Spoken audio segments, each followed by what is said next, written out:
Having been a parent helper, I started my career in education as a teaching assistant.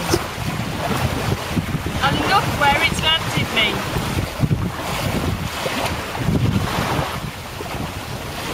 I'm in Cuba with my husband, partly on holiday, to relax, chill out and explore Cuba's rich and diverse culture and wildlife. But we've also come here to conduct some action research into Cuba's very effective education system. Schools in Cuba do an amazing job with a 98% literacy success rate, so that all children, whatever their background, have an equal chance in life to succeed. Whether that's as a teacher turned tour guide with an encyclopedic knowledge of everything to do with Cuba and its history, a gardener with a smile to charm the birds out of the trees, a waiter with a working knowledge of 4 languages, or a highly educated holiday rep, each of whom is able to articulate and communicate very effectively, particularly about the Cuban philosophy of Yo si puedo, which translates as I can do it.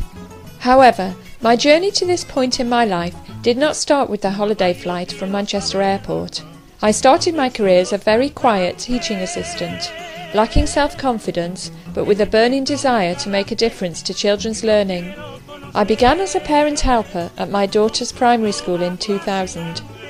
A term later I became employed as a full-time teaching assistant, and the following year I retook Maths GCSE, 25 years after failing at school. After passing with flying colours, I began to realise how rewarding learning can be, whatever a person's age, and I was inspired to further my qualifications.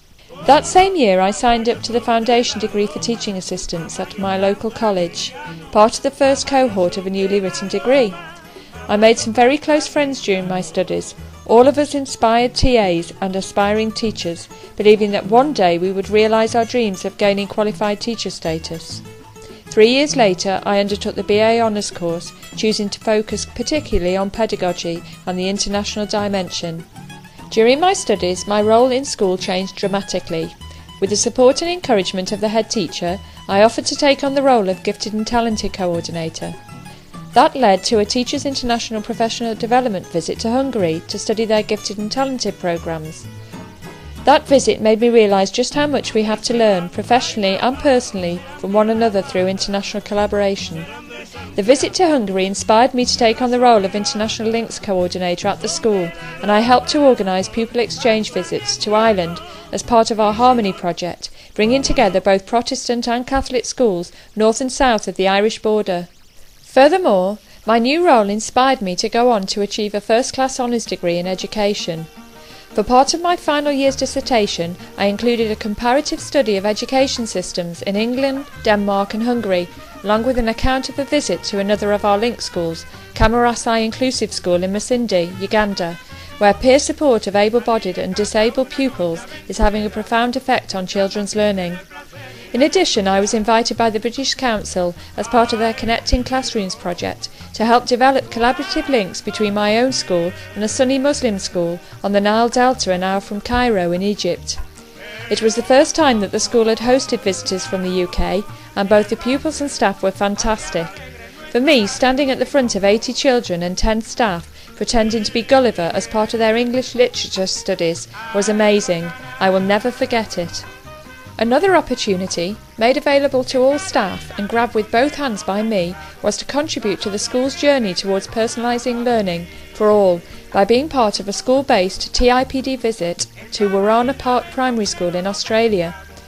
These links are at senior leadership, teacher and teaching assistant levels, and both schools are committed to sharing their knowledge and understanding about 21st century learning. Warana Park, for example, has innovatively redesigned its learning spaces to increase the capacity of its pupils to learn both collaboratively and independently, and to work with adults within the school as co-constructors of their own personalised learning journeys. The trip to Australia had a profound impact on me, my colleagues and my school. Not only did we get to see the set of neighbours and meet Dr. Carl, we also put forward proposals that have fundamentally changed the pedagogy at our school, including the ways in which independent learning is facilitated. However, my own journey has now taken me in a completely different direction. Having enjoyed the research and development side of my studies so much and having a real passion for 21st century learning, I felt that I wanted to pursue my own dreams, and so I took the plunge at the end of 2008 and set up my own educational consultancy together with my business partner and husband. We now work with a number of organisations including the Specialist Schools and Academies Trust and the British Council, and I absolutely love it.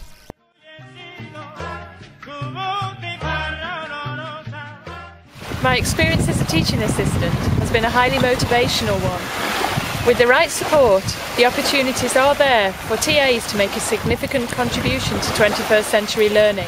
So if you're a teaching assistant, grab those opportunities and go for it. The sky's the limit.